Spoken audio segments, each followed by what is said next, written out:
dia mungkin menemukan banyak guru yang nggak ini. Jadi sangat menemukan banyak guru yang abal-abal atau yang kaleng-kaleng. Jadi dia nyari terus. Yang ketiga, orang tersebut tidak melakukan PR, tidak mengerjakan PR dari guru-guru tersebut. Bisa jadi guru-gurunya itu sangat qualified, guru-gurunya sangat guru-guru bagus ya, tapi dia nggak ngerti, hanya punya uang misalnya katakan untuk belajar kiri kanan, sama dia tidak mengerjakan PR-nya. Jadi dia nggak akan tahu.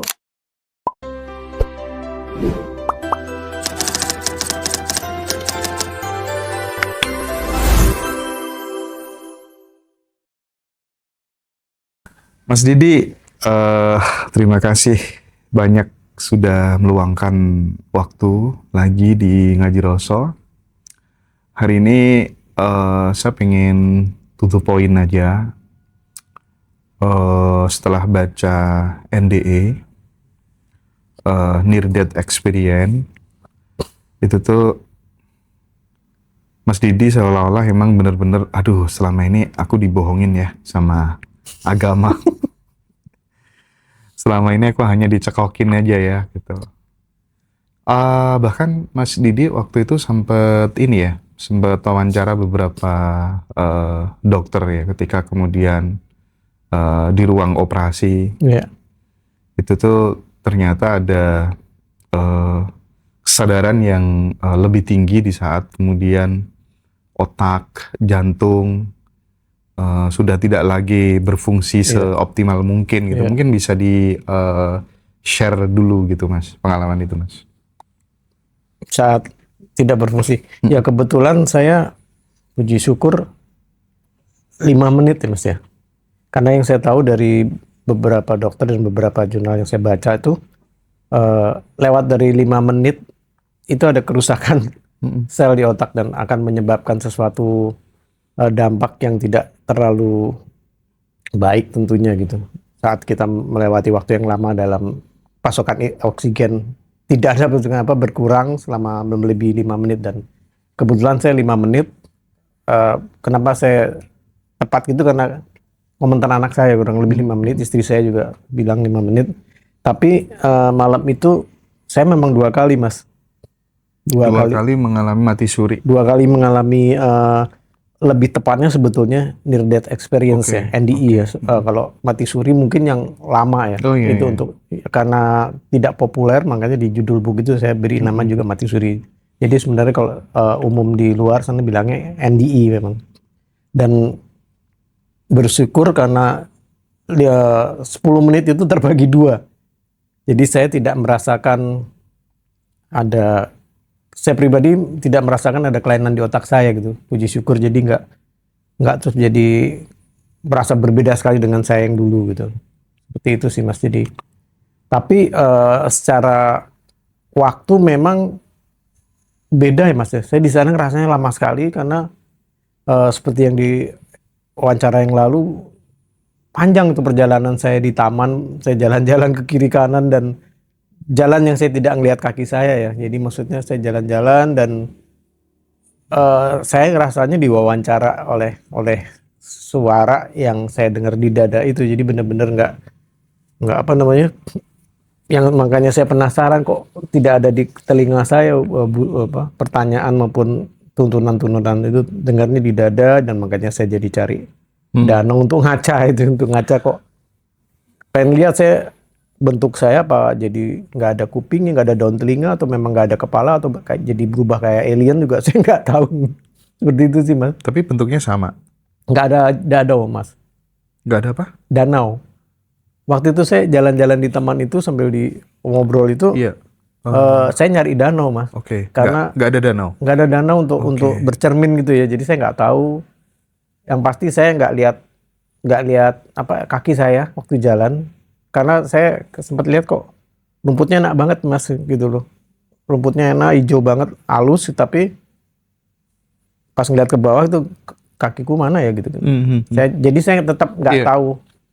Saya bentuknya seperti apa tuh saya nggak tahu gitu. Aku pengen menegaskan lagi deh Mas. Oleh-oleh setelah anggap aja kematian sesaat atau apa gitu. Apa mungkin yang bisa kita renungkan kembali bagi kita yang masih ada kesempatan untuk hidup gitu?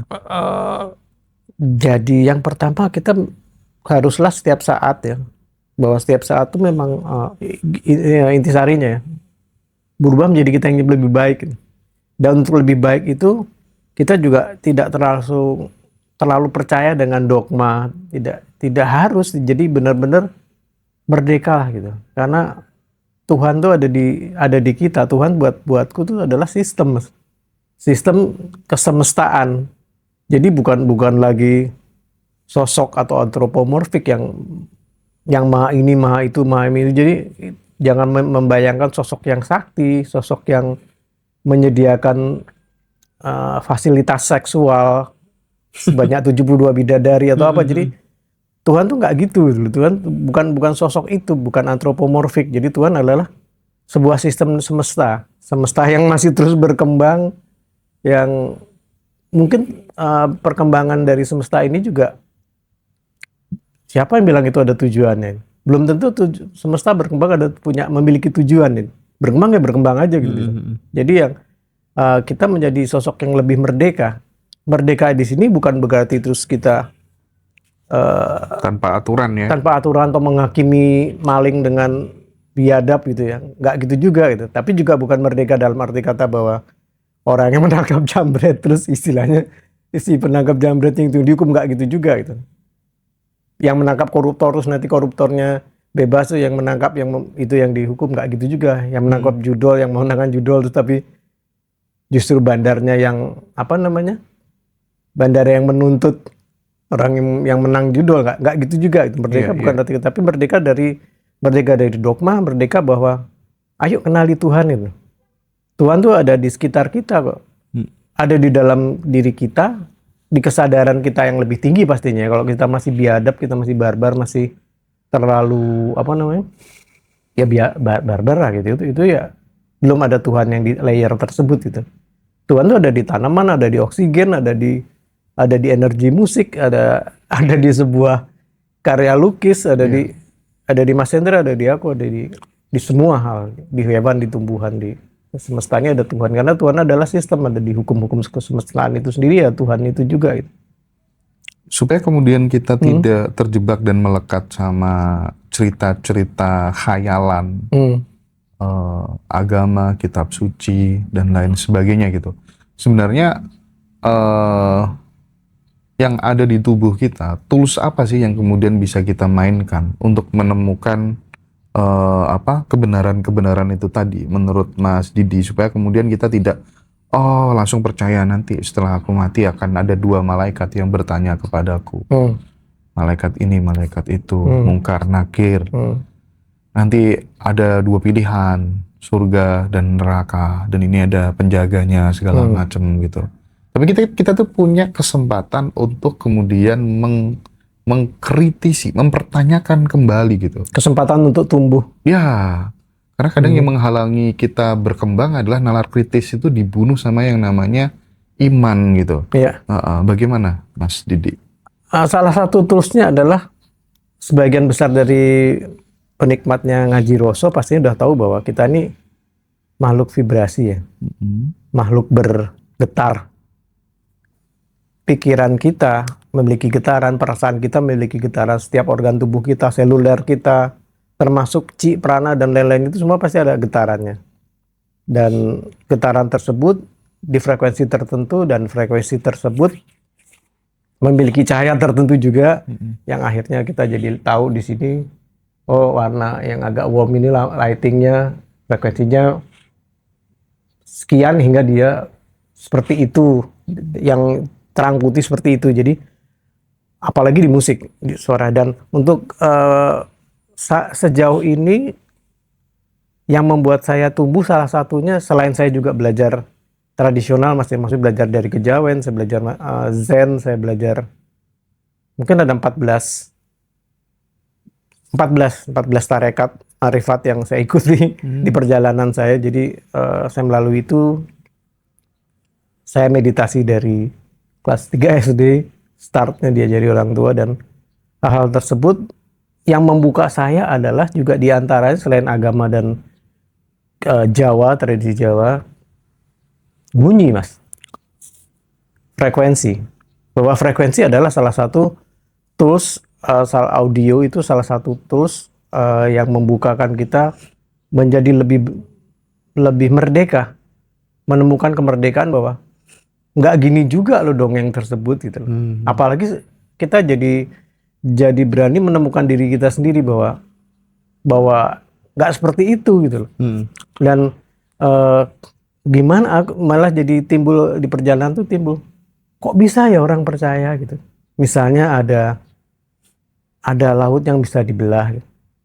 Ada bulan yang bisa dibelah. Kalau membelah durian aja semua orang tahu ya bisa gitu. Tapi kalau bulan dibelah terus laut dibelah terus macam-macam hal-hal tersebut menghidupkan orang mati dan lain-lain itu, saya tidak bilang itu bohong. Tapi yang membuat saya heran adalah kenapa bisa percaya? Apakah kepercayaan tersebut timbul karena orang yang dituduh, maksudnya dianggap bisa melakukan tersebut, orang zaman lampau, orang zaman dulu, dan tinggalnya jauh gitu. Jauh dari tanah kita, kayak kita pijak. Tapi gimana seandainya orang-orang tersebut itu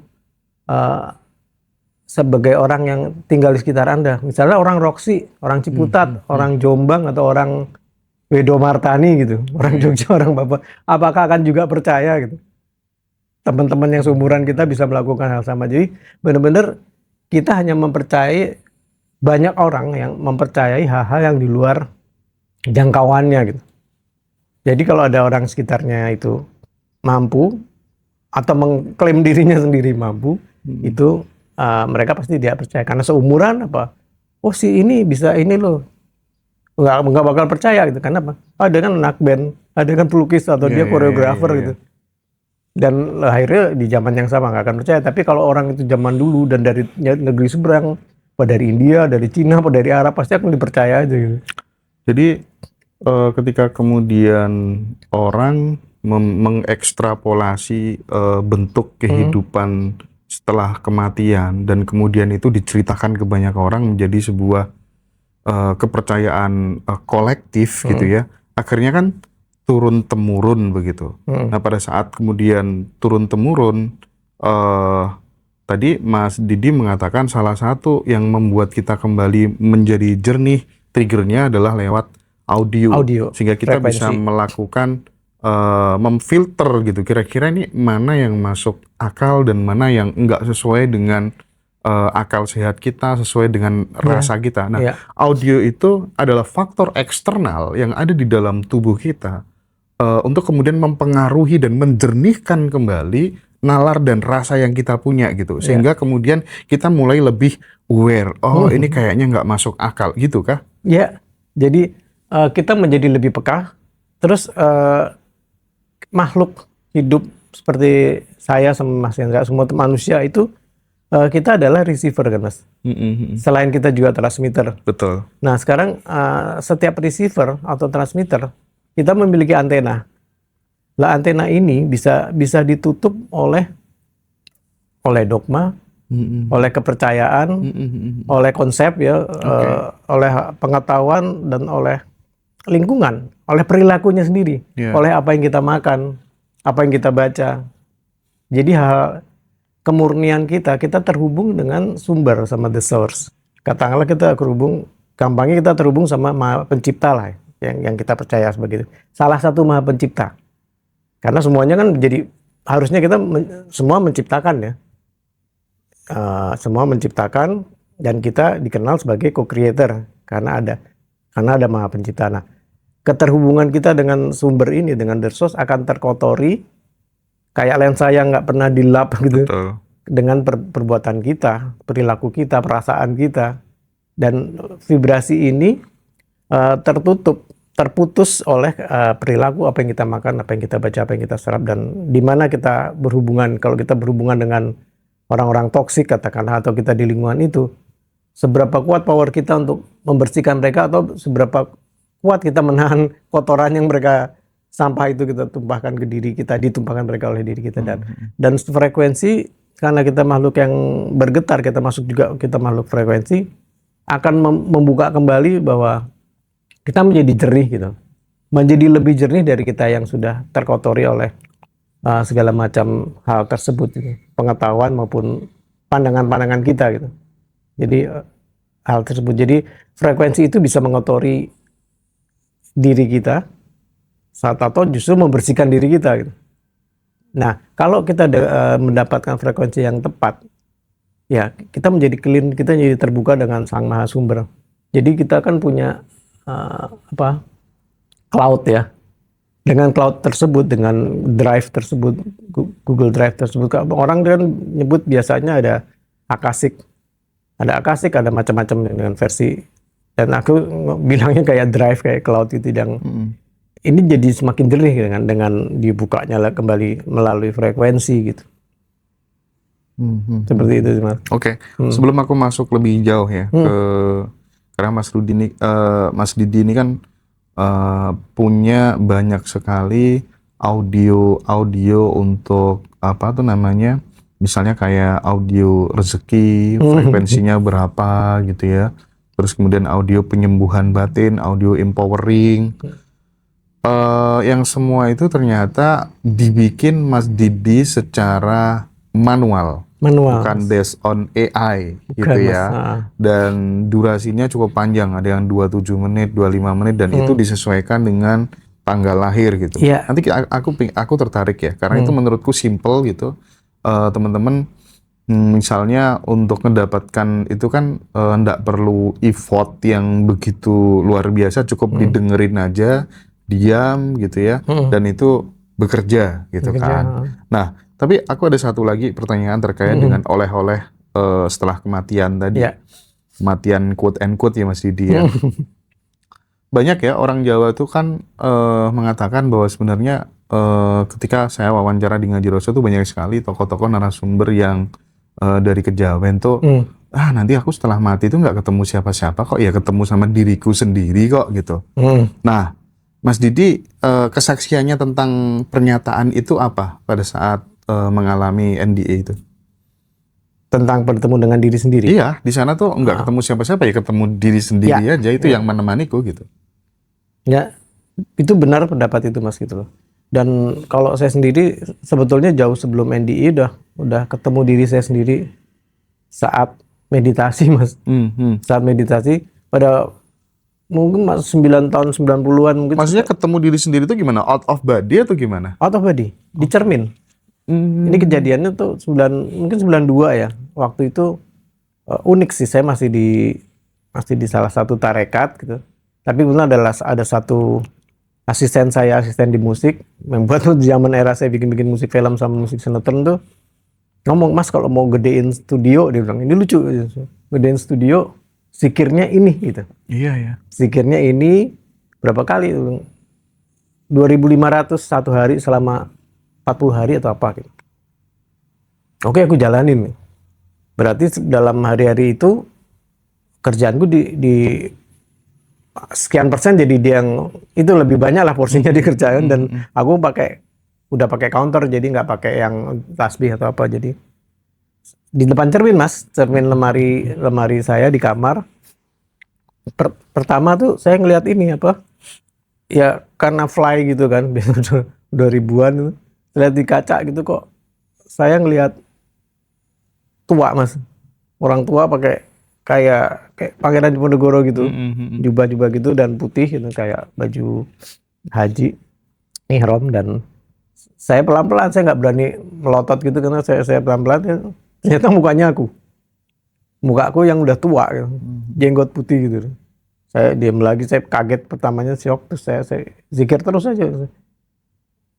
Mungkin bisa dibilang apapun terserah ya, tapi saya ngeliat lagi ke kaca, satu saat kebangun lagi kan karena saya lihat ini Mas counter ya, udah berapa kali lihat itu, balik lagi muka saya lagi, jadi itu berulang-ulang balik orang tua tersebut dengan muka saya gitu. Nah itu kejadian tersebut itu kan karena mungkin waktu itu saya lupa 21 hari atau 40 hari totalnya tuh, itu nggak setiap hari datang juga Mas. Sampai udah lewat masa itu, saya berpikir bahwa itu, masa mendatang saya akan jadi orang seperti itu gitu. Bentuknya kayak satguru atau apa seperti itu ya, kayak gitulah. Ternyata beberapa tahun kemudian saya sadar bahwa itu bukan saya di masa depan, tapi saya di dimensi yang lain. Oke. Karena Mas, lanjut. ada lagi, ada hal lain lagi adalah waktu meditasi. Saya udah pindah rumah, mungkin udah berapa tahun kemudian itu saya meditasi lagi, dan saya ketemu saya gendong bayi. Happy banget sampai kebangun dari meditasinya itu, nangis, dan di dada tuh asik banget. Lu bayi siapa saya gendong-gendong gitu. Ternyata pas saya ingat-ingat ada kodenya, kayak sepatunya itu sama sepatu saya waktu kecil, saya ngeliat di album tua gitu. Diolehin bapak saya waktu itu, nggak tahu dari mana Amerika, apa merah sepatunya, sepatu kecil, dan itu saya ya, dan itu saya udah tahu bahwa kondisi itu saya udah tahu bahwa ternyata ada aku yang masih muda, aku yang masih kecil. Jadi memang perbedaan dimensi itu menjadikan ada yang kita masih muda, ada yang kita sudah tua gitu. Ada yang saya juga masih muda, sama sebaya gitu. Jadi hal-hal ini yang bikin saya sama mungkin kayak waktu saya di sana pas waktu NDI itu, saya masih cari itu suara itu benarkah suara the source atau suara saya sendiri yang di dalam dada saya itu gitu. Jadi dialog itu dialog batin saya sendiri. Apakah itu dengan pengertian sedulur papat limo pancerku yang lain yang di dalam, atau pancernya sendiri, itu suara pancer itu sendiri. Pancer itu bisa nggak sih didefinisikan sebagai, misalnya nih ketika kemudian orang sedang anestesi, ya kan, di ruang operasi gitu, itu kan setelah itu kan pikiran sudah nggak berfungsi lagi, bahkan kemudian pada saat kemudian kita juga sudah tidak merasakan sesuatu, kita tidak berpikir sesuatu, artinya kan secara eksistensial kita masih ada. Berupa sebuah kesadaran gitu. Nah, artinya pada saat kemudian Mas Didi setelah mengalami NDA itu, ceritanya kan berbeda nih. Ada yang setelah kemudian mengalami NDA ceritanya nggak seperti Mas Didi. Misalnya kayak personal, aku kayak diputer nih masa yang akan datang dan masa laluku gitu. Bahkan ada yang ditunjukin siksa kubur gitu. Ya kan? Nah, pada saat kemudian kita dihadapkan dengan variasi-variasi pengalaman yang sifatnya subjektif itu, bukankah itu artinya bahwa bener katanya orang Jawa, surga neraka mau gelar-gelar dewe gitu? Iya. Jadi pengalaman dia selagi hidup, apa itukah berasal dari agama, dogma, ataupun dari kepercayaan masing-masing, itu yang tertanam di alam bawah sadarnya dia, dan itu yang kepanggil muncul di dalam pengalamannya dia masing-masing. Jadi pengalaman spiritual yang berupa pengalaman mati suri ataupun pengalaman near death experience itu sangat personal, Mas.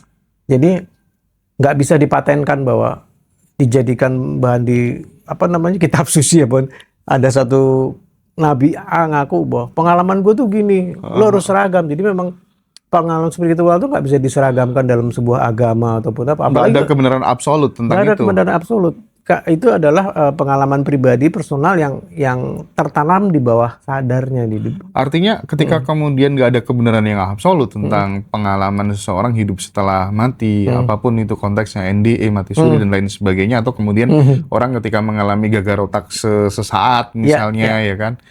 Terus berarti yang harus ditekankan adalah ya sekarang hidup kita di sini tuh kenyataannya bagaimana? Kita fokus di situ aja atau gimana? Iya.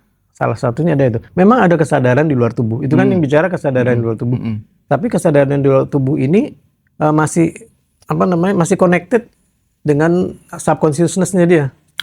Alam bawah sadarnya dia saat dia hidup. Jadi dia masih mengakses hal tersebut. Jadi dia percaya bahwa di neraka nanti ada orang yang ditusuk pantatnya tembus pakai tombak ke otak gitu ya. Ya itu yang dia lihat. Karena teman saya sendiri ngobrol-ngobrol, nggak saya masukin buku, jadi ada yang melihat hal tersebut, orang-orang disiksa di neraka pada saat dia mengalami itu, ada yang macam-macam ya. Jadi yang apa yang dia terima, apalagi kolektif, seorang guru, katakanlah guru agama ataupun guru di sekolah ngajarin, nanti kamu di neraka begini bla bla bla bla, itu kolektif consciousness, kesadaran kolektifnya itu akan menjadi sama bahwa Nanti akan ada neraka yang bla bla bla bla. Nanti akan ada surga yang bla bla bla. Ada keseragaman, ada kolam susu. Terus nanti ada apa sungai-sungai dan bla bla bla yang kamu akan bertemu bidadari yang bisa tetap perawan terus walaupun kamu nikmati setiap hari. Yang kamu setiap hari memecah perawan kan banyak ustadz ngomong gitu ya. Kalau nggak percaya lihat aja di YouTube banyak ustadz ngomong itu dan jadi konotasinya surga itu seksualnya. Itu yang bisa ya terjadi seperti itu. Tapi wajar kalau kemudian itu dibawakan atau diceritakan oleh orang Arab gitu ya. Iya.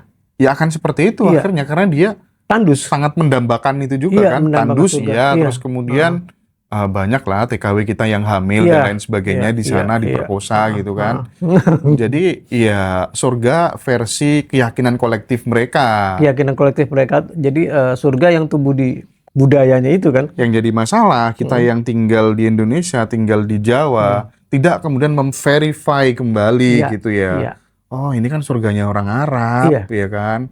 Itu bagi Hotman Paris dan Ariel udah nggak jadi surga lagi kali ya. Udah biasa kayak gini gitu kan.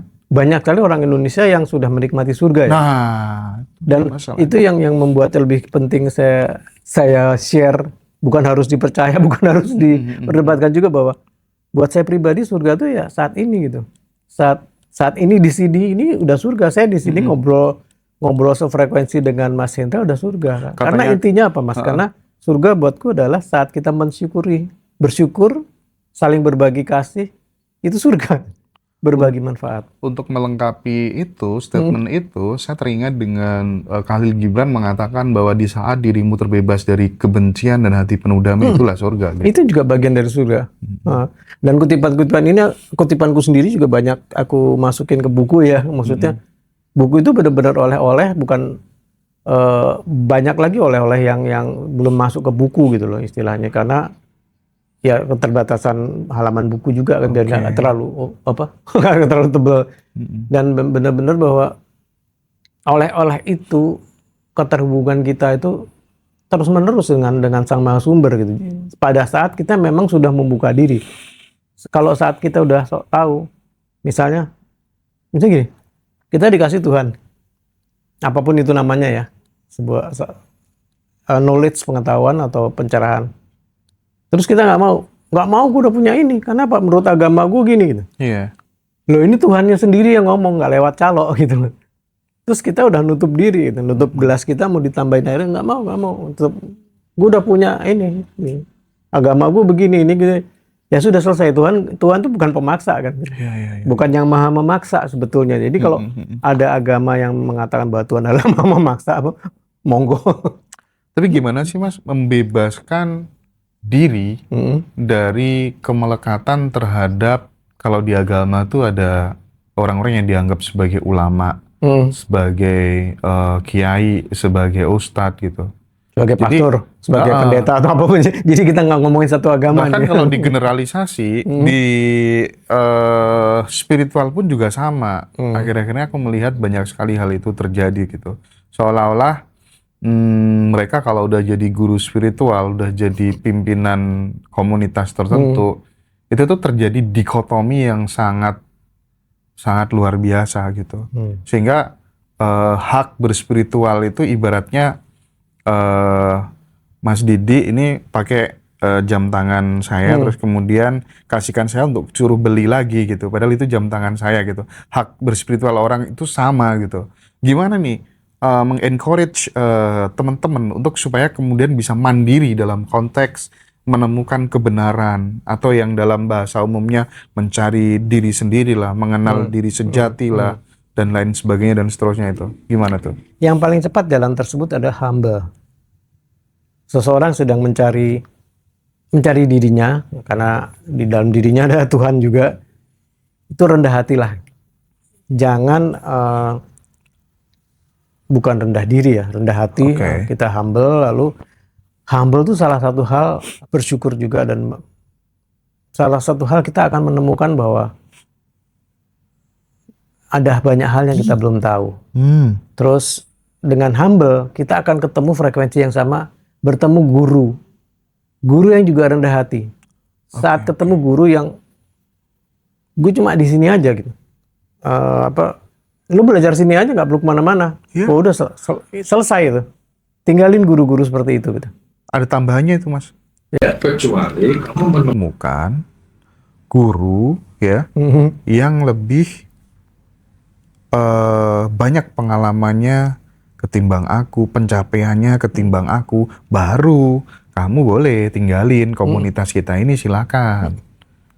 Kayak gitu Mas. Jadi begitu kita ketemu guru yang mengklaim ya bahwa gue udah di sini tempatnya terbaik. Karena saya juga melakukan jalan tersebut ya di salah satu tarekat. Berapa tarekat sih Mas yang pernah diikutin? 14. Hah? 14 tarekat, dan saya tidak belajar versi ntar kita omongin di belakang. Berarti beat gitu ya? Oh iya semuanya. Ikut beat. Iya. Sidikiyah masuk? Sidikiyah masuk? Saya tuh Naksabandiyah, Naksabandi. Saziliyah masuk? Ubudiyah, ada macam-macam Mas. Sataria. Titik persamaannya apa? Satariyah juga masuk? Titik persamaan dari torikot-torikot itu apa? Sama-sama bulat. Sama-sama bulat. Saya lihat banyak kebaikan juga, tapi misalnya banyak jualan juga nggak? Misalnya Mas?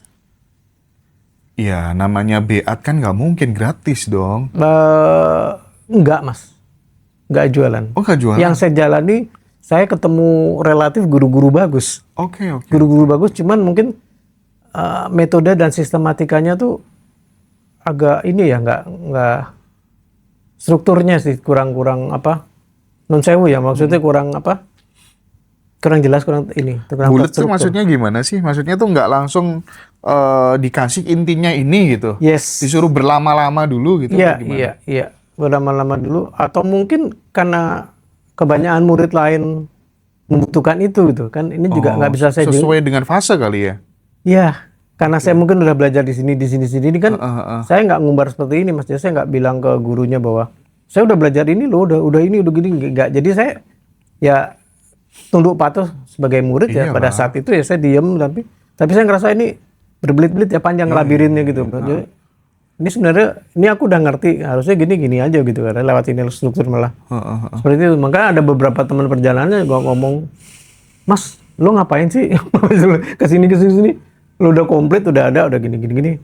Tapi juga ya aku bilang aku pengen tahu gitu. Ternyata memang benar beberapa teman yang udahlah nggak usah gitu lah. Nah, nggak usah di jalan itu gitu. Tapi ada pernah juga di salah satu tarekat yang ngobrol terus lagi break gitu kan, ada beberapa murid semua, Mas lu ngapain sih belajar kesana kemiri ini, tapi ini murid lain ya, murid di salah satu tarekat tuh, kan di sini udah komplit ini, di sini ini supermarket apa aja ada di tarekatnya yang ini gitu, dengan guru ini gitu. Selalu saya bilang,